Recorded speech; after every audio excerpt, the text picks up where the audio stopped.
കർത്താവായ യേശു നാമത്തിൽ ഇന്ന് രാത്രിയിൽ എല്ലാ പ്രിയപ്പെട്ടവർക്കും സ്നേഹവന്ദനങ്ങൾ അറിയിക്കുന്നു. Greetings to you all in the glorious name of our Lord and Savior Jesus Christ, who is coming soon to receive his glorious church. ഒരിക്കൽ കൂടെ ദൈവവചനവുമായി നിങ്ങളോടൊന്നിച്ച് ആയിരിക്കാൻ തക്കവണ്ണം ഈ എളിയവന്റെ ജീവിതത്തിലും ദൈവം ഒരു അവസരം കൂടെ തന്നതിനായിട്ട് ഞാൻ കർത്താവിന് സ്തോത്രം ചെയ്യുന്നു. നമ്മൾ ചിന്തിച്ചുകൊണ്ടിരിക്കുന്നത് വെളിപ്പാട് പുസ്തകം 6-ാം അധ്യായത്തിൽ കുഞ്ഞാട് മുദ്ര പൊട്ടിക്കുമ്പോൾ സംഭവിക്കുന്നതായ പ്രധാനപ്പെട്ട സംഭവങ്ങളെ കുറിച്ചായിരുന്നു ആണല്ലോ നാം ചിന്തിച്ചുകൊണ്ടിരിക്കുന്നത്. കഴിഞ്ഞ ദിവസം നാം ചിന്തിച്ചത് കുഞ്ഞാട് 5-ാം മുദ്ര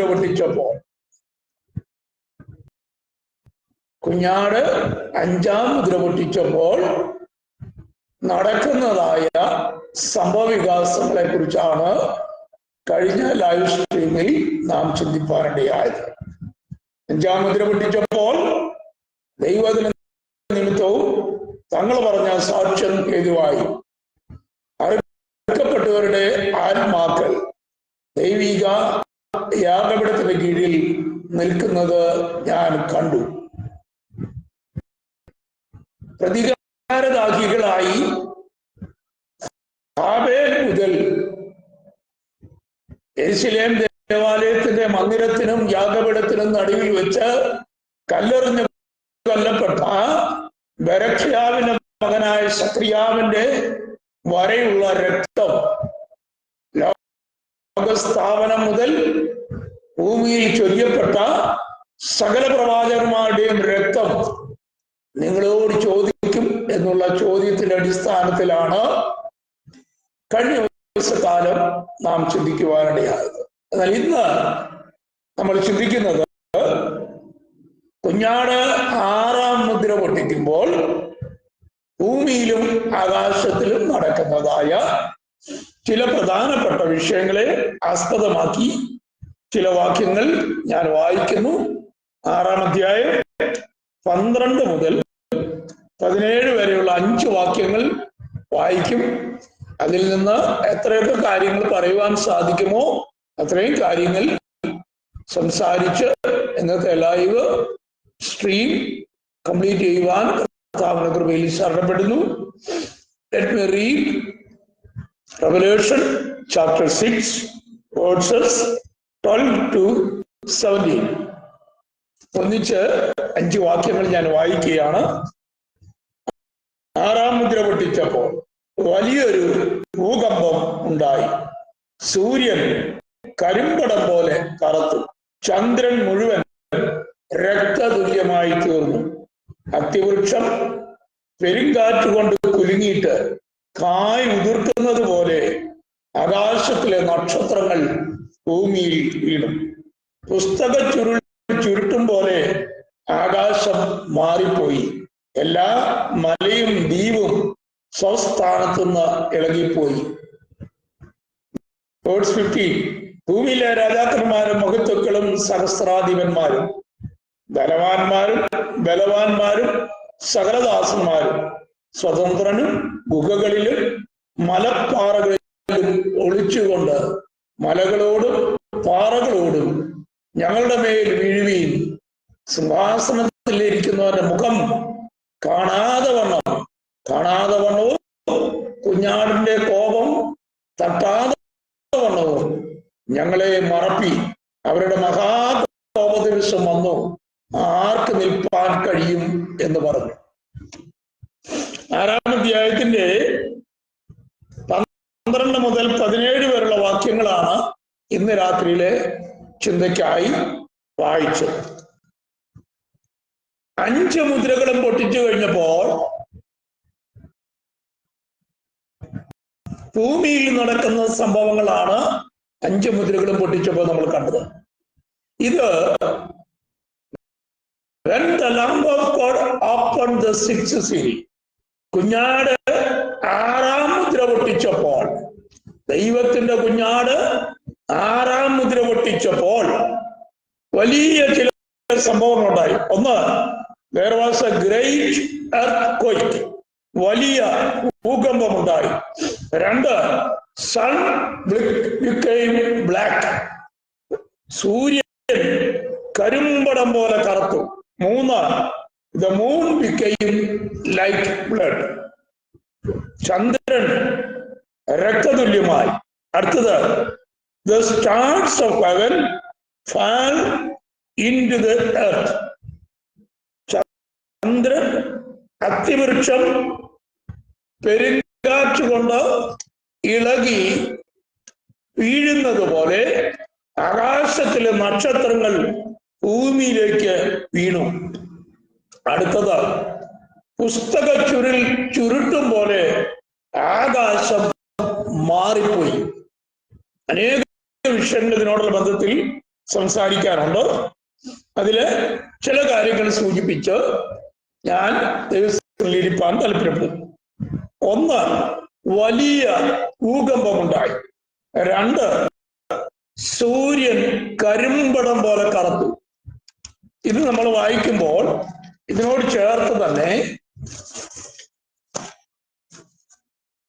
ഒരു 6 കാര്യങ്ങളാണ് നടന്നത്. ഒന്ന്, വലിയ ഭൂകമ്പം ഉണ്ടായി. രണ്ട്, സൂര്യൻ കരിമ്പടം പോലെ കറുത്തു. മൂന്ന്, ചന്ദ്രൻ മുഴുവൻ രക്തതുല്യമായി.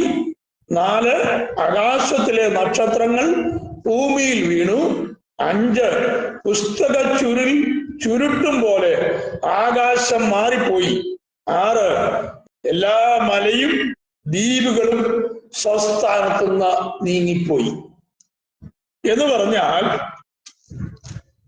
ഈ 6ാം മുദ്ര പൊട്ടിച്ചപ്പോൾ സംഭവിക്കുന്നതായ ചില പ്രധാനപ്പെട്ട സംഭവങ്ങൾ, അത് നമ്മുടെ കർത്താവായ യേശുമിശിഹ തന്റെ ഒലിവുമലയിലെ അവസാന പ്രസംഗത്തിൽ, കർത്താവായ യേശുമിശിഹ തന്റെ ഒലിവുമലയിലെ അവസാന പ്രസംഗത്തിൽ, the last Olivet discourse of our Lord Jesus Christ, കർത്താവായ യേശുമിശിഹായുടെ അവസാനത്തെ ഒലിവുമല പ്രസംഗം, അഥവാ ലോകത്തിൽ സംഭവിക്കുവാൻ പോകുന്ന സംഭവങ്ങളെ കുറിച്ചുള്ള സകലവിധ പ്രവചനങ്ങളുടെയും ഒരു വലിയ സമാഹാരമാണ് കർത്താവായ യേശുക്രിസ്തുവിന്റെ അവസാനത്തെ ഒലിവുമല പ്രസംഗങ്ങൾ. ഞാനത് സിനോപ്റ്റിക് ഗോസ്പലിൽ 3 സുവിശേഷങ്ങളിലും, മത്തായി, മർക്കോസ്, ലൂക്കോസ്, ഈ 3 സുവിശേഷങ്ങളിലും ഒരുപോലെ രേഖപ്പെടുത്തിയിരിക്കുന്നതായ പല വാക്യങ്ങളും ഉണ്ട്. അതിൽ മത്തായിയുടെ സുവിശേഷം 24-ാം അധ്യായം 39 മുതൽ 29 മുതൽ 31 വരെയും, മത്തായി 24-ന്റെ 29 മുതൽ 31 വരെയും, മർക്കോസിന്റെ സുവിശേഷം 13-ാം അധ്യായം 24-25 വാക്യങ്ങളും, ലൂക്കോസിന്റെ സുവിശേഷം 21-ാം അധ്യായം 25-26 വാക്യങ്ങളിലും, ഈ 3 വേദഭാഗങ്ങളിലും same to same as written in the synoptic gospels, കർത്താവായ യേശുക്രിസ്തുവിന്റെ ഒലിവുമലയിലെ തന്റെ അവസാന പ്രസംഗം രേഖപ്പെടുത്തിയിരിക്കുന്നത് ഈ 3 അധ്യായങ്ങളിലാണ്. മത്തായി 24-ാം അധ്യായം, മർക്കോസ് 13-ാം അധ്യായം, ലൂക്കോസ് 21-ാം അധ്യായം. ഈ 3 അധ്യായങ്ങളിലെയും 3 ഉദ്ധരണികൾ നമ്മുടെ കർത്താവ് ഉദ്ധരിച്ചത് കൂടെ വായിച്ച് അതിനുശേഷം ചില വിഷയങ്ങളുടെ വെളിപ്പാട് പുസ്തകത്തിൽ നിന്ന് ചിന്തിച്ച് ഇന്ന് അവസാനിപ്പിക്കുവാൻ കർത്താവിന്റെ കൃപയിൽ ശരണപ്പെടും. മത്തായിയുടെ സുവിശേഷം ആദ്യം മത്തായിയുടെ സുവിശേഷത്തിൽ വായിക്കുന്നു. മത്തായി 24-ാം അധ്യായം, Mathai, book of the gospel of Mathew, chapter 24, versus 29 to 31. ആ കാലത്തിലെ കഷ്ടങ്ങൾ കഴിഞ്ഞ ഉടനെ ആ കാലത്തിലെ കഷ്ടങ്ങൾ കഴിഞ്ഞ ഉടനെ സൂര്യൻ ഇരുണ്ടുപോകും,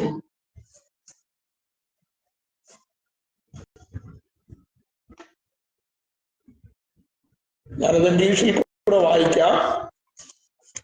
മലയാളത്തിൽ എഴുതിയിരിക്കുന്നത്, ആ കാലത്തിലെ കഷ്ടങ്ങൾ കഴിഞ്ഞ ഉടനെ സൂര്യൻ ഇരുണ്ടുപോകും. 1. 2, ചന്ദ്രൻ പ്രകാശം കൊടുക്കാതിരിക്കും.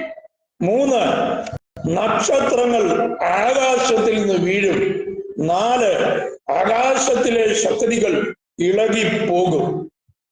അപ്പോ മത്തായിയുടെ സുവിശേഷം 24-ാം അധ്യായം അതിന്റെ 29-ാം വാക്യത്തിൽ കർത്താവ് തന്റെ പ്രവചന സംഹാരങ്ങളെ കുറിച്ചു വച്ചിരിക്കുന്ന ഒലിവുമലയിലെ തന്റെ അവസാന പ്രസംഗത്തിൽ, ഒലിവുമലയിലെ യേശു കർത്താവിന്റെ അവസാന പ്രസംഗത്തിൽ രേഖപ്പെടുത്തിയിരിക്കുന്ന ചില ഭാഗങ്ങളാണ് ഞാൻ വായിക്കുന്നത്.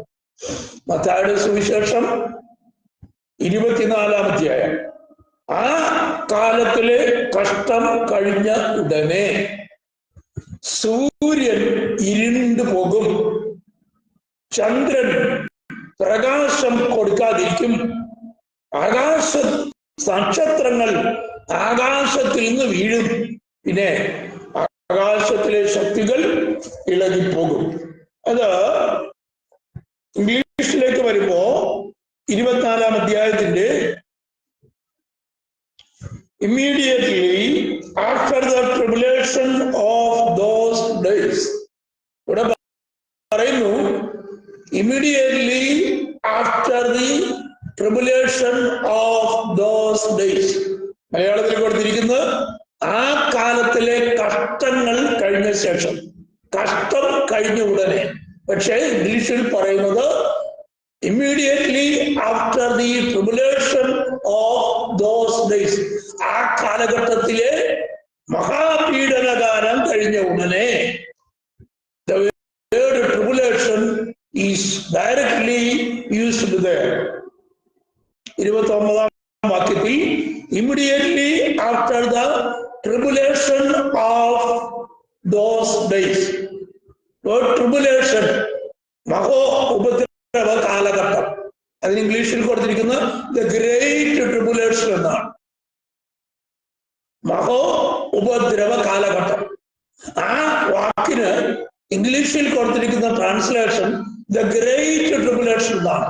ഇവിടെ കർത്താവ് മത്തായിയുടെ സുവിശേഷം 24-ാം അധ്യായത്തിൽ പറഞ്ഞു വരുമ്പോൾ കർത്താവായ യേശു മിശിഹ പറയുന്നു immediately after the tribulation of those days എന്ന് പറഞ്ഞാൽ വെളിപ്പാട് പുസ്തകം 6-ാം അധ്യായത്തിൽ കർത്താവായ യേശു മിശിഹ തന്റെ പ്രവചന സമാഹാരങ്ങളുടെ മത്തായിയുടെ സുവിശേഷം 24-ാം അധ്യായത്തിലും ലൂക്കോസ് 21-ാം അധ്യായത്തിലും മർക്കോസിന്റെ സുവിശേഷം 13-ാം അധ്യായത്തിലും രേഖപ്പെടുത്തിയിരിക്കുന്നതായ വരാൻ പോകുന്ന പ്രവചനങ്ങളെ കുറിച്ചുള്ള തന്റെ പഠനങ്ങളിൽ the futuristic prophetic subject which is taught by Lord Jesus Christ is the prophetic futuristic or the eschatological prophecy of the last days. കർത്താവായ യേശു ക്രിസ്തു തന്റെ അവസാന പർവ്വത പ്രസംഗത്തിൽ, ഒരു മല പ്രസംഗത്തിൽ, ആ പ്രസംഗം അറിയപ്പെടുന്നത് the last days prophecy or the eschatological prophecy of Jesus Christ. ആ ഭാഗങ്ങളിൽ കൊടുത്തിരിക്കുന്ന അതേപോലെ തന്നെ വെളിപ്പാട് പുസ്തകം 6-ാം അധ്യായത്തിൽ കുഞ്ഞാട് 6-ാം മുദ്ര പൊട്ടിച്ചപ്പോൾ ഈ ലോകത്തിൽ സംഭവിക്കുന്ന അനവധി സംഭവങ്ങളെ കുറിച്ചാണ് നമുക്ക് വായിപ്പാൻ കഴിയുന്നത്. കർത്താവ് പറയുന്നു immediately after the tribulation of those days. ആ കാലഘട്ടങ്ങളിലെ മഹോപദ്രവ കാലഘട്ടം കഴിഞ്ഞതിന് ശേഷം എന്ന് പറഞ്ഞാൽ the troublesome days of Jacob. അതുപോലെ തന്നെ ദാനിയേൽ പ്രവചനത്തിൽ പറയുന്നു, ഒരു ജാതി ഉണ്ടായത് മുതൽ ഇതുവരെ ഉണ്ടാകാത്തതായ മഹാകഷ്ടകാലം എന്ന് പറഞ്ഞാൽ യഹൂദരെന്ന ജാതി ജനിച്ചത് മുതൽ ഇന്ന് വരെ സംഭവിക്കാത്തതായ അതികഠിനമായ ഒരു പീഡനകാലം യഹൂദന് വേണ്ടി ഉണ്ടാകും. ആ പീഡനകാലത്തിന്റെ നടുവിൽ അല്പം കൂടെ പറഞ്ഞാൽ the last days of the great tribulation period, the last days of the great tribulation period, വലിയ മഹാ ഉപദ്രവ കാലഘട്ടത്തിന്റെ അവസാന നാളുകളിൽ സംഭവിക്കുന്ന സംഭവങ്ങളെ കുറിച്ച് കർത്താവായ യേശു മശിഹ തന്റെ ഒലിവുമലയിലെ അവസാനത്തെ പ്രസംഗത്തിൽ സൂചിപ്പിച്ചുകൊണ്ട് the last days prophecy അല്ലെങ്കിൽ the eschatological teachings of Lord Jesus Christ, which is recorded as the last Olivet discourse of our Lord Jesus Christ. നമ്മുടെ കർത്താവായ യേശു മിശിഹായുടെ അവസാനത്തെ ഒലിവുമല പ്രസംഗം ആണ് മത്തായി 24 അധ്യായത്തിലും മർക്കോസ് 13 അധ്യായത്തിലും ലൂക്കോസ് 21 അധ്യായത്തിലും രേഖപ്പെടുത്തിയിരിക്കുന്നത്. ആ 3 ഭാഗങ്ങളെയും മലയാളത്തിൽ പറഞ്ഞിരിക്കുന്ന വാക്യങ്ങളാണ് ഞാനിവിടെ വായിക്കുന്നത്. മത്തായി 24 പറയുന്നു, ആ കാലത്തിലെ കഷ്ടം കഴിഞ്ഞ ഉടനെ, immediately after the tribulation of those days, immediately after the tribulation of those days, ആ കാലഘട്ടത്തിലെ മഹാ കഷ്ടകാലം കഴിഞ്ഞ ഉടനെ, ആ കാലഘട്ടത്തിലെ മഹാ കഷ്ടകാലം കഴിഞ്ഞ ഉടനെ അടുത്തത് ഒന്ന് എന്ത് സംഭവിക്കും? സൂര്യൻ ഇരുണ്ടു പോകും, ചന്ദ്രൻ പ്രകാശം കൊടുക്കാതിരിക്കും, നക്ഷത്രങ്ങൾ ആകാശത്തിൽ നിന്ന് വീഴും, ആകാശത്തിലെ ശക്തികൾ ഇളകിപ്പോകും. 4 കാര്യങ്ങൾ കർത്താവ് പറഞ്ഞിട്ടുണ്ട്. അതേപോലെ തന്നെ വെളിപ്പാട് 6 അധ്യായത്തിൽ കുഞ്ഞാട് 6 മുദ്ര പൊട്ടിച്ചപ്പോൾ സംഭവിക്കുന്ന 4 കാര്യങ്ങളോട് നമുക്ക് നോക്കാം. 6 മുദ്ര പൊട്ടിച്ചപ്പോൾ 1, ഒരു വലിയ ഭൂകമ്പമുണ്ടായി. 2, സൂര്യൻ കരിമ്പടം പോലെ കറുത്തു. 3, ചന്ദ്രൻ മുഴുവൻ രക്തതുല്യമായി തീർന്നു. 4, ആകാശത്തിലെ നക്ഷത്രങ്ങൾ ഭൂമിയിൽ നിന്ന് വീണു. ചിന്തിക്കണേ. 1, അവൻ 6 മുദ്ര പൊട്ടിച്ചപ്പോ ആര്? The Lamb of God opened the 6th seal. കുഞ്ഞാട് 6 മുദ്ര പൊട്ടിച്ചപ്പോൾ എന്ത് സംഭവിച്ചു? There came a great earthquake. ഈ വലിയ ഭൂകമ്പങ്ങൾ, ഞാനതിനെ കുറിച്ച് ഒരു സ്റ്റഡി രാവിലെ നടത്തിയായിരുന്നു. ഭൂകമ്പങ്ങളെ കുറിച്ച്, ഈ ഭൂകമ്പങ്ങളെ കുറിച്ച് ചില കാര്യങ്ങൾ പറഞ്ഞിട്ട് ഞാൻ കയറി വരാം.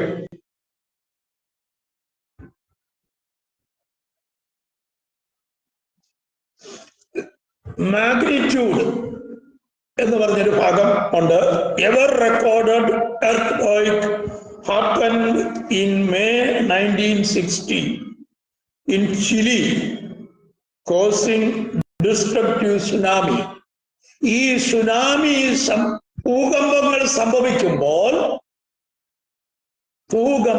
സംഭവിക്കുമ്പോൾ പലപ്പോഴും സുനാമിയും വെള്ളപ്പൊക്കങ്ങളും, സുനാമി എന്ന് പറഞ്ഞാൽ വലിയ പ്രളയങ്ങൾ സമുദ്രത്തിൽ സംഭവിക്കുന്നതാണ്. ഇന്നും ബർമയിൽ ഒരു വലിയ ഭൂകമ്പം സംഭവിച്ചിട്ടുണ്ട്. 7.7 മാഗ്നിറ്റ്യൂഡിൽ ഒരു ഭൂകമ്പം സംഭവിച്ചിട്ടുണ്ട്. ഇന്ന് ന്യൂസുകളിൽ കണ്ടതാണ്. വലിയ ബിൽഡിങ്ങുകൾ താഴേക്ക് തലയും കുത്തി വീഴുന്നു. 20 പേരെ മരിച്ചുപോയുള്ളൂ എന്നാണ് ഇന്ന് റിപ്പോർട്ട് ചെയ്തിരിക്കുന്നത്. എന്നാൽ 1960 ചിലി എന്ന് പറഞ്ഞ രാജ്യത്തിൽ ഇന്ന് വരെ സംഭവിച്ച ഭൂകമ്പങ്ങളുടെ ഏറ്റവും കൂടിയ ഭൂകമ്പമാണ് സംഭവിച്ചത്. 9.9 മാഗ്നിറ്റ്യൂഡിലുള്ള ഭൂകമ്പം. ആ ഭൂകമ്പം സംഭവിച്ചിട്ട് അധികം ജനങ്ങൾ മരിച്ചതായി റിപ്പോർട്ടില്ല. പക്ഷേ ആയിരക്കണക്കിന് വീടുകൾ, ബിൽഡിങ്ങുകൾ തകർന്നുപോയി. എന്നാൽ 1950 ആസാമിൽ ഒരു ഭൂകമ്പം സംഭവിച്ചു. ആസാം ആൻഡ് ടിബറ്റ് ബോർഡർ 1950 ആസാമിലും ടിബറ്റ് ബോർഡറിലുമായി 8.6 മാഗ്നിറ്റ്യൂഡിലുള്ള ഒരു ഭൂകമ്പം സംഭവിച്ചു. നിയർലി 1500 ആൾക്കാര് മരിച്ചു. 1500 പേര് മരിച്ചു. അത് കഴിഞ്ഞ് ഇന്ത്യയിലെ കാര്യമാണ് ഞാൻ പറയുന്നത്. ഇൻ 2001 ഇന്ത്യ കണ്ട ഏറ്റവും വലിയൊരു ഭൂകമ്പം അത് സംഭവിച്ചത് 7.7 മാഗ്നിറ്റ്യൂഡിൽ 7.7 മാഗ്നിറ്റ്യൂഡിൽ ഇന്ത്യ കണ്ട ഏറ്റവും വലിയ ഭൂകമ്പം സംഭവിച്ചു. In Gujarat, the state of Gujarat, Bhuj and Kutch, then in Ahmedabad city. Nearly 20,000 people were evacuated. 20,000 ആൾക്കാർ കൊല്ലപ്പെട്ടു. 1,66,000 വീടുകളും അതിന്റെ ബിൽഡിങ്ങുകളും നഷ്ടമായി. 4 ലക്ഷത്തോളം buildings affected in the earthquake of Gujarat which happened in 2001. 2001 ഭുജിലും കച്ചിലും അഹമ്മദാബാദിലുമായി സംഭവിച്ചതായ വലിയ ഭൂകമ്പം നമ്മുടെയൊക്കെ കണ്ണുകൾ കൊണ്ട് ഒരുവിധപ്പെട്ട ആൾക്കാരൊക്കെ ന്യൂസുകളിലും പല സ്ഥലങ്ങളിലും ചെന്ന് കണ്ടു. ഞാൻ കച്ചിലും ഭുജിലും അതിനുശേഷമായി പോവുകയും അവിടെ വിസിറ്റ് ചെയ്ത സംഭവങ്ങളെ കുറിച്ച് കേൾക്കുകയൊക്കെ ചെയ്തിട്ടുണ്ട്. അതുകൊണ്ടാണ് ഞാൻ വ്യക്തമായി പറയുന്നത്. 20,025 പേരുടെ ജീവൻ കച്ചിലും ഭുജിലും അഹമ്മദാബാദിലുമായി നഷ്ടപ്പെട്ടു. 1,66,000 വരുന്ന പ്രോപ്പർട്ടികൾ നഷ്ടമായി. 4 ലക്ഷത്തോളം ബിൽഡിങ്ങുകൾക്ക്, കെട്ടിടങ്ങൾക്ക് ഈ ഭൂകമ്പം അഫക്റ്റ് ചെയ്യുവാനിടയാണ്. എന്നാൽ കർത്താവ് പഠിക്കുക പറയുകയാണ്, അവിടെ ഭൂകമ്പങ്ങൾ ഉണ്ടാകും, യുദ്ധങ്ങളും യുദ്ധസ്തുതികളും നിങ്ങൾ കേൾക്കും. ഇതൊന്നും അവസാനമല്ല. It is not the end. ഞാൻ പറഞ്ഞതിന്റെ അർത്ഥം സുനാമി ഭൂകമ്പത്തിന്റെ പിന്നാലെ സംഭവിക്കുന്നത്. വലിയ സുനാമികൾ ഉണ്ടാകും. Tsunami means it is happening in sea. സമുദ്രത്തിന്റെ അന്തർഭാഗങ്ങളിൽ സംഭവിക്കുന്നതാണ് സുനാമി എന്നുള്ളത്. പണ്ട് ജപ്പാനിൽ സംഭവിച്ചു. അത് നമ്മുടെ തമിഴ്നാട്ടിൽ വരെ എത്തുവാനിടയായി. മഹാരാഷ്ട്രയിൽ വലിയ ഭൂകമ്പമുണ്ടായി. ലത്തൂരിൽ 100 കണക്കിന് പേര് മരണപ്പെടുവാനിടയായി. അപ്പോ 6-ാം അധ്യായം വെളിപ്പാട് 6:12 വാക്യത്തിൽ കുഞ്ഞാട് 6-ാം മുദ്ര പൊട്ടിച്ചപ്പോൾ ഒരു വലിയ ഭൂകമ്പമുണ്ടായി. ഇന്ന് വരെ ഉണ്ടായ ഭൂകമ്പങ്ങളെക്കാൾ വലിയ ഭൂകമ്പം, എ ഗ്രേറ്റ് എർത്ത്ക്വേക്ക് ഹാപ്പൻഡ്. ഒരു വലിയ ഭൂകമ്പം ഉണ്ടായി. ആ ഭൂകമ്പം ഉണ്ടായി കഴിഞ്ഞിട്ട് ആ ഭൂകമ്പത്തിൽ ആയിരക്കണക്കിന് ജനം മരണപ്പെടുവാൻ ഇടയായി. ഇതുപോലെ ഈ വലിയ ഭൂകമ്പം ഉണ്ടായി. അതിനുശേഷം കർത്താവ് പറയുന്ന വാക്കുകൾ നമുക്ക് മർക്കോസിന്റെ സുവിശേഷത്തിൽ കൂടെ, മത്തായിയുടെ സുവിശേഷത്തിലെ ഭാഗമാണ് ഞാനിപ്പോൾ വായിച്ചത്. മത്തായി 24-ാം അധ്യായം. മർക്കോസ് 13-ൽ നമ്മുടെ കർത്താവ് പറയുന്ന ചില പ്രവചന വാക്യങ്ങളുണ്ട്. അതുകൂടെ നമുക്ക് നോക്കാം. മാർക്കോസ്, ബുക്ക് ഓഫ് മാർക്ക് 13, 24 and 25. എങ്കിലോ ആ കാലത്തെ കഷ്ടം കഴിഞ്ഞ ശേഷം, after the tribulation of those days, സൂര്യൻ ഇരുണ്ടു പോകുകയും ചന്ദ്രൻ പ്രകാശം കൊടുക്കാതിരിക്കുകയും ആകാശത്തിൽ നക്ഷത്രങ്ങൾ വീണുകൊണ്ടിരിക്കുകയും ആകാശത്തിലെ ശക്തികൾ ഇളകിപ്പോവുകയും ചെയ്യും. ശ്രദ്ധിക്കണേ, മത്തായിയുടെ സുവിശേഷത്തിലും കർത്താവ് പറഞ്ഞു immediately after the tribulation of those days, ആ കാലങ്ങളിലെ കഷ്ടങ്ങൾ കഴിഞ്ഞ ശേഷം സൂര്യൻ ഇരുണ്ടു പോകും, ചന്ദ്രൻ പ്രകാശം കൊടുക്കാതിരിക്കും, നക്ഷത്രങ്ങൾ ആകാശത്തിൽ നിന്ന് വീഴും, ആകാശത്തിലെ ശക്തികൾ ഇളകിപ്പോകും. 4 കാര്യങ്ങളാണ് മത്തായിയുടെ സുവിശേഷത്തിൽ രേഖപ്പെടുത്തിയിരിക്കുന്നത്. The same to same 4 things are recorded in Mark Gospel 13 verse 24 and 25 verse. Then Luke 21 എന്താണ് എഴുതി വെച്ച് നമുക്ക് നോക്കാം. Luke chapter 21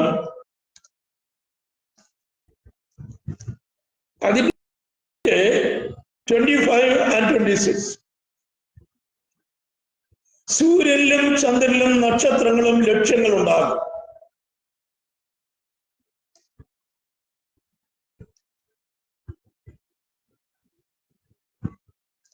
കടലിന്റെ ഓളത്തിന്റെ മുഴക്കം നിമിത്തം ഭൂമിയിലെ ജാതികൾക്ക് നിരാശയോടുകൂടിയ പരിഭ്രമം ഉണ്ടാകും.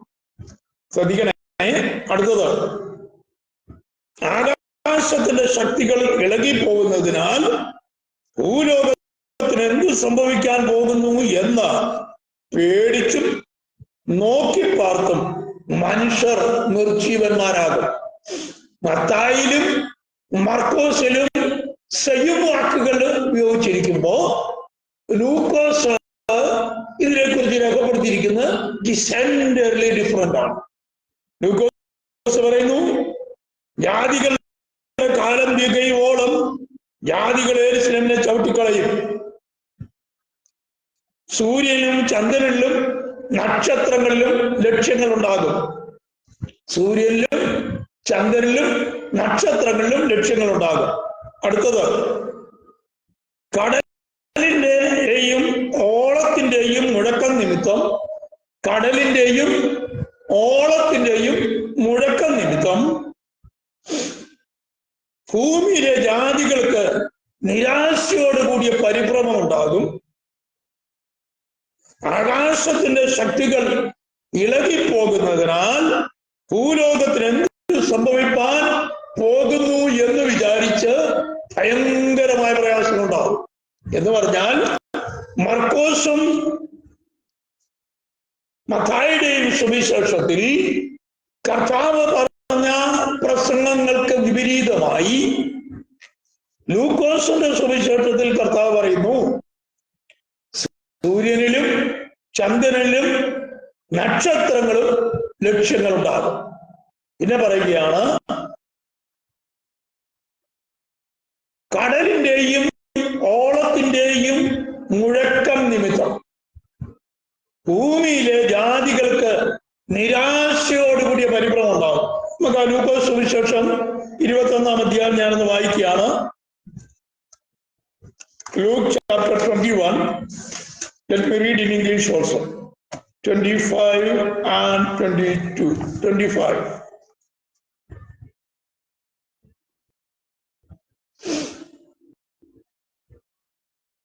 And there shall be signs in sun and in the moon and in the stars, and upon the earth distress of nations with perplexity, the sea and the waves roaring. Sea and waves are roaring. 26. Men's heart failing them for fear and looking after those things which are coming on the earth, for the powers of heaven shall be shaken. മത്തായിയുടെ സുവിശേഷത്തിലും മർക്കോസിന്റെ സുവിശേഷത്തിലും തന്റെ ഒലിവുമല പ്രസംഗത്തിൽ കർത്താവ് പറഞ്ഞ അതിനേക്കാൾ കൂടിയ ചില കാര്യങ്ങളാണ് ലൂക്കോസ് സുവിശേഷത്തിൽ രേഖപ്പെടുത്തിയിരിക്കുന്നത്. കടലിന്റെയും ഓളത്തിന്റെയും മുഴക്കം നിമിത്തം ഭൂമിയിലെ ജാതികൾക്ക് നിരാശയോടുകൂടെ പരിഭ്രമമുണ്ടാകും എന്ന് പറഞ്ഞാൽ, ആഫ്റ്റർ എ ഗ്രേറ്റ് എർത്ത്ക്വെയ്ക്ക്, വലിയ ഭൂകമ്പത്തോടുകൂടെ കടലിന്റെയും ഓളത്തിന്റെയും മുഴക്കം നിമിത്തം എന്ന് പറഞ്ഞാൽ it can be A great tsunami which ever happened in the world. ഇതുവരെയും ലോകത്തിൽ സംഭവിച്ചിട്ടില്ലാത്ത വലിയൊരു സുനാമി ആയിരിക്കാം അത്. It can be a great tsunami which ever happened from the foundation of the world. ലോകത്തിന്റെ സ്ഥാപനം മുതൽ ഇതുവരെയും സംഭവിച്ചിട്ടില്ലാത്ത ഒരു വലിയ സുനാമി ഉണ്ടാകാം. അതാണ് ഈ വാക്യങ്ങൾ സൂചിപ്പിക്കുന്നത്. കടലിന്റെയും ഓളത്തിന്റെയും മുഴക്കം നിമിത്തം മാനവജാതി പരിഭ്രമത്തിലാകും എന്ന് പറഞ്ഞാൽ man cannot think about that kind of tsunami. ജപ്പാനിലൊക്കെ സംഭവിച്ച സുനാമി നമ്മളൊക്കെ ടി വിയിൽ കണ്ടതാണല്ലോ. വലിയ വലിയ ബിൽഡിങ്ങുകൾ, വലിയ വലിയ അമ്പര ചുംബരകളായ കെട്ടിട സമുച്ചയങ്ങൾ താഴേക്ക് വീണു പോകുന്നു. വലിയ വെള്ളപ്പൊക്ക നിമിത്തം, വലിയ കടലിന്റെ തിരനിമിത്തം, ഇളക്കം നിമിത്തം ആയിരങ്ങൾ ഒഴുകിപ്പോയത് നമ്മൾ ഈ കഴിഞ്ഞ കാലങ്ങളിൽ ടി വി ന്യൂസ് മാധ്യമങ്ങളിൽ കണ്ടവരാണല്ലോ. അതുകൊണ്ട് രാത്രികാലം ഞാൻ ഓർപ്പിക്കട്ടെ എന്റെ പ്രിയ സഹോദരങ്ങളെ, 6-ാം മുദ്ര കുഞ്ഞാട് പൊട്ടിക്കുമ്പോ immediately after the tribulation of those days, ആ കാലങ്ങളിലെ കഷ്ടങ്ങൾക്ക് ശേഷം സൂര്യൻ ഇരുണ്ടുപോകും, ചന്ദ്രൻ പ്രകാശം കൊടുക്കാതിരിക്കും, നക്ഷത്രങ്ങൾ ആകാശത്തിൽ നിന്ന് വീഴും, ആകാശത്തിലെ ശക്തികൾ ഇളകിപ്പോകും. ഞാനിന്ന് രാത്രി ഓർമ്മിക്കട്ടെ, കുഞ്ഞാട് 6-ാം മുദ്ര പൊട്ടിക്കുമ്പോൾ 5 വിധ സംഭവങ്ങൾ ഭൂമിയിലുണ്ടാകും. ഒന്ന്, A great earthquake will be happening. വലിയൊരു ഭൂകമ്പം ഉണ്ടാകും. 2, സൂര്യൻ കരിമ്പടം പോലെ കറുത്തു പോകും. 3, ചന്ദ്രൻ രക്തതുല്യമായി തീരും. 4, നക്ഷത്രങ്ങൾ ആകാശത്തിൽ നിന്ന് വീഴും. 5, ആകാശത്തിലെ ശക്തികൾ ഇളകിപ്പോകും. എന്ന് പറഞ്ഞാൽ ഇതെങ്ങനെയാ സംഭവിക്കുന്നത് ഒന്ന് നോക്കാം. എന്റെ പ്രിയ സുഹൃത്ത് മാസ്റ്റർ ജോയി പാറയ്ക്കൽ താൻ എഴുതിയൊരു പുസ്തകത്തിലെ ചില ഉദ്ധരണികൾ ഞാൻ നിങ്ങൾക്ക് വേണ്ടി രേഖപ്പെടുത്തി വെച്ചിട്ടുണ്ടോ, അത് നിങ്ങൾക്ക് വേണ്ടി ഞാൻ വായിക്കുകയാണ്. എന്റെ പ്രിയ സുഹൃത്തും സുവിശേഷ പ്രസംഗകനുമായ പാസ്റ്റർ ജോയി പാറയ്ക്കൽ പുനരാഗമനം മുതൽ പുതിയ യെരൂശലേം വരെ എന്നുള്ള തന്റെ പുസ്തകത്തിൽ രേഖപ്പെടുത്തിയിരിക്കുന്ന ചില വിഷയങ്ങൾ. സൂര്യൻ കരിമ്പടം പോലെ കറക്കും. വെളിപ്പാട് 6:12. 15 കോടി മൈലുകൾക്കപ്പുറയാണ് ഭൂമിയിൽ നിന്നും സൂര്യൻ കാണുന്നത്. വളരെ ചുരുക്കമായിട്ടാണ് പറയുന്നത്. ഭൂമിയിൽ നിന്നും 15 കോടി മൈലുകൾക്കപ്പുറയാണ് സൂര്യൻ കാണപ്പെടുന്നത്. അന്തർഭാഗത്ത് 4 കോടി ഡിഗ്രി ചൂട്. സൂര്യന്റെ അന്തർഭാഗത്ത്, inside of the sun 4 crore degree Fahrenheit. സൂര്യന്റെ അന്തർഭാഗത്ത് 4 കോടി ഡിഗ്രി ചൂട്. ഉപരിതലത്തിൽ 1200 ഡിഗ്രി ചൂട്. ശ്രദ്ധിക്കണേ. എന്നാലും ഭൂമിയിൽ 23.5 ഡിഗ്രി ചൂടിൽ ഭൂമിയെ ക്രമീകരിച്ചിരിക്കുക. ശ്രദ്ധിക്കണേ. ഗൾഫ് രാജ്യങ്ങളിൽ it may come up to 48-50. പാശ്ചാത്യ രാജ്യങ്ങളിൽ it comes down up to 4 degree. ഇന്ത്യയിലും മറ്റുള്ള രാജ്യങ്ങളിലും ഭൂമിയിലെ ചൂട് 24 ഡിഗ്രി സെന്റിഗ്രേഡിൽ ക്രമീകരിച്ചിരിക്കുന്നു. നമുക്ക് ഇന്ത്യയിൽ അത് 44, 34, 40, 42 വരെയൊക്കെ ഡിഗ്രി കൂടാറുണ്ട് ചൂട്. അപ്പൊ ചിന്തിക്കുക, ഭൂമിയുടെ സൂര്യൻ 15 കോടി മൈലുകൾക്കപ്പുറം സ്ഥിതി ചെയ്യുന്ന സൂര്യൻ, 15 കോടി മൈലുകൾക്കപ്പുറം ഭൂമിയിൽ നിന്ന് സ്ഥിതി ചെയ്യുന്ന സൂര്യൻ, അന്തർഭാഗത്ത് 4 കോടി ഡിഗ്രി ചൂട്, ഉപരിതലത്തിൽ 12,000 ഡിഗ്രി ചൂട്. സൂര്യനിൽ നിന്ന് പുറപ്പെടുന്ന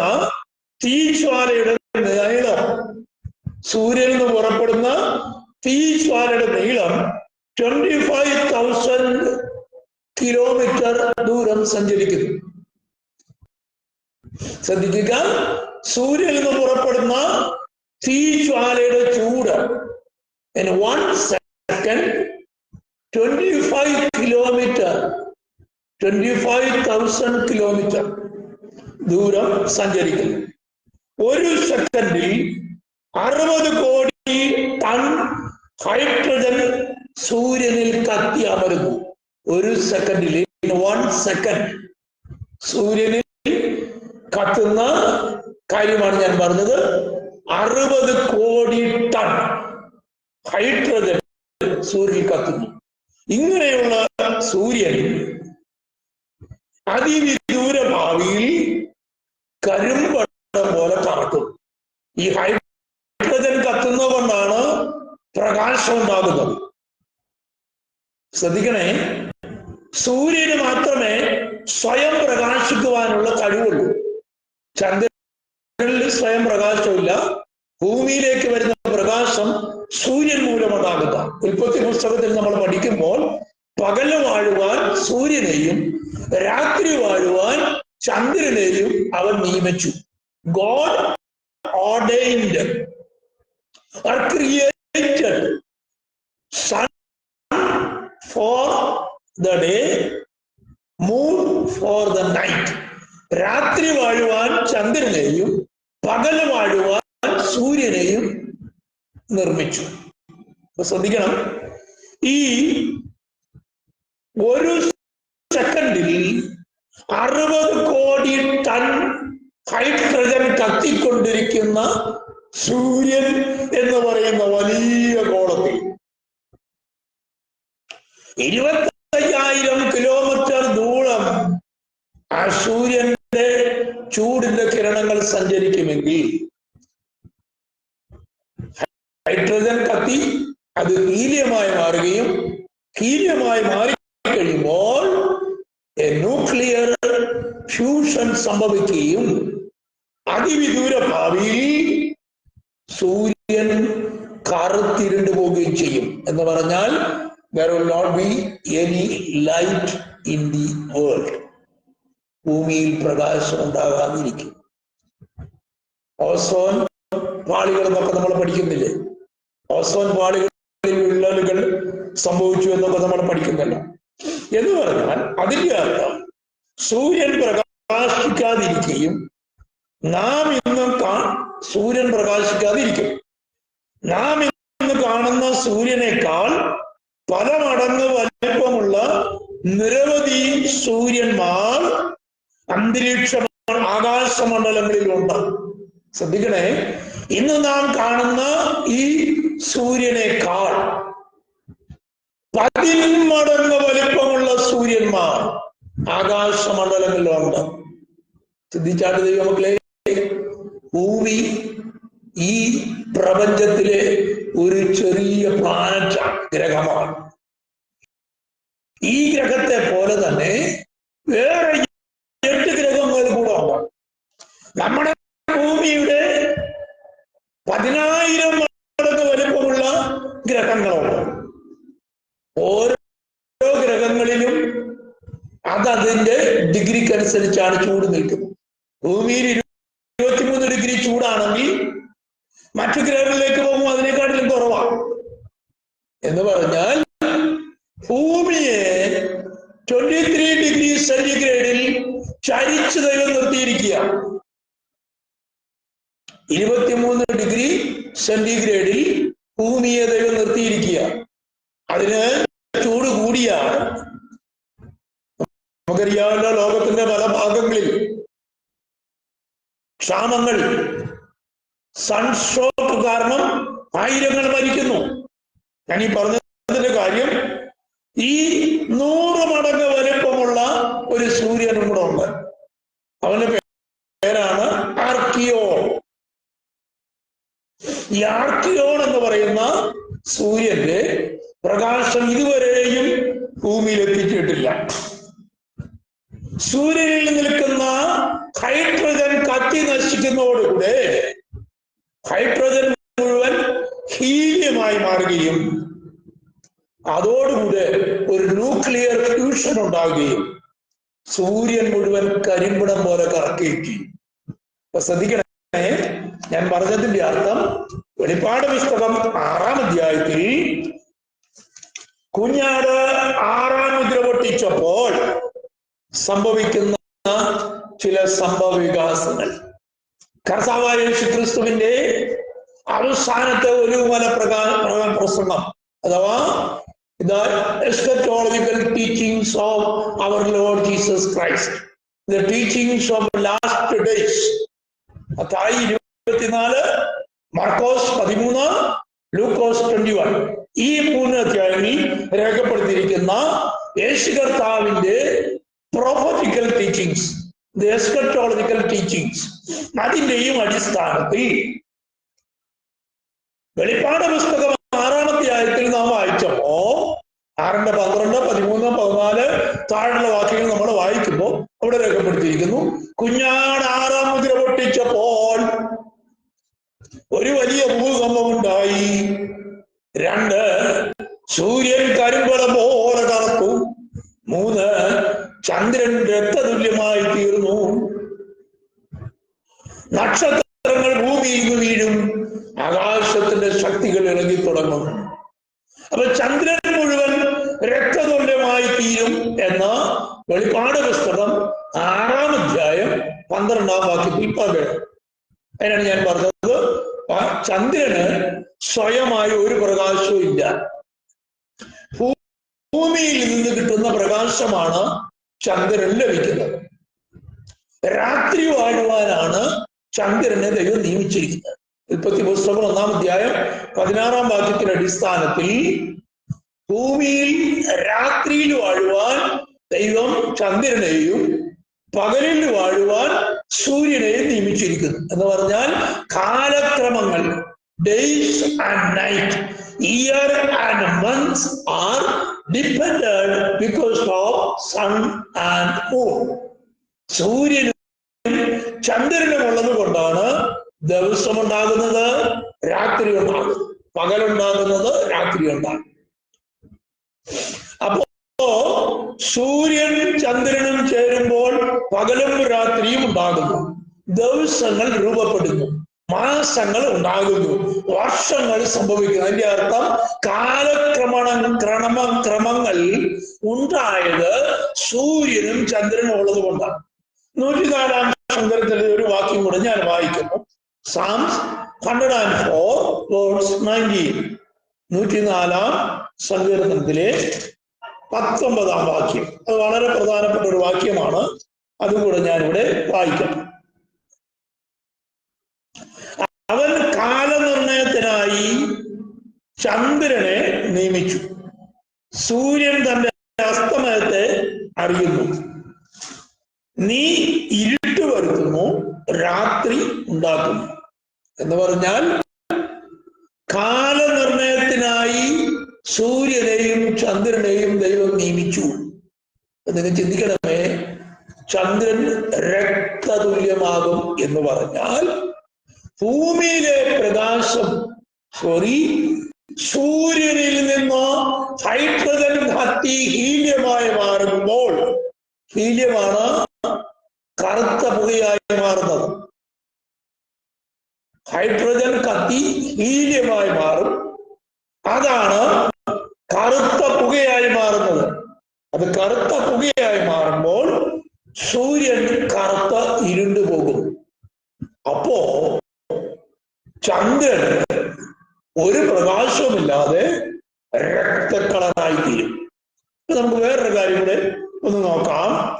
മത്തായിയുടെ സുവിശേഷത്തിൽ 27-ാം അധ്യായത്തിൽ രേഖപ്പെടുത്തിയിരിക്കുന്ന ഒരു വാക്യം കൂടെ ഞാൻ ഇവിടെ വായിക്കുകയാണ്. 27 മത്തായി രേഖപ്പെടുത്തിയിരിക്കുന്ന ഒരു വാക്യം.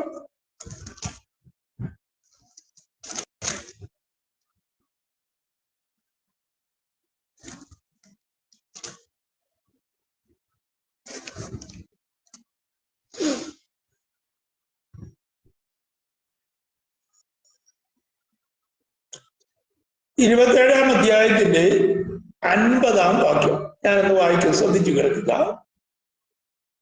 യേശുവിനെയും ഉറക്ക നിലവിളിച്ച് പ്രാണനെ വിട്ടു. അപ്പോൾ മന്ദിരത്തിലെ തിരശ്ശീല മേൽ തൊട്ട് അടിയോളം രണ്ടായി ചിന്തിപ്പോയി. ഭൂമി കുലുങ്ങി, പാറകൾ പിളർന്നു, കല്ലറകൾ തുറന്നു. ശ്രദ്ധിക്കണം, ഇവിടെ ഒരു 3 കാര്യം പറയാനാണ് ഞാൻ ഈ വാക്യം വായിച്ചത്.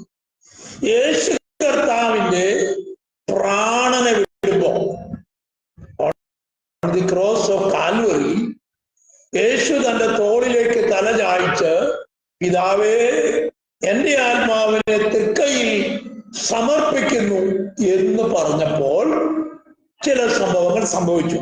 ഒന്ന്, അപ്പോൾ യേശുവിനെയും ഉറക്ക നിലവിളിച്ച് പ്രാണനെ വിട്ടു. മത്തായിയുടെ സുവിശേഷത്തിൽ രേഖപ്പെടുത്തിയിരിക്കുന്ന ഭാഗം.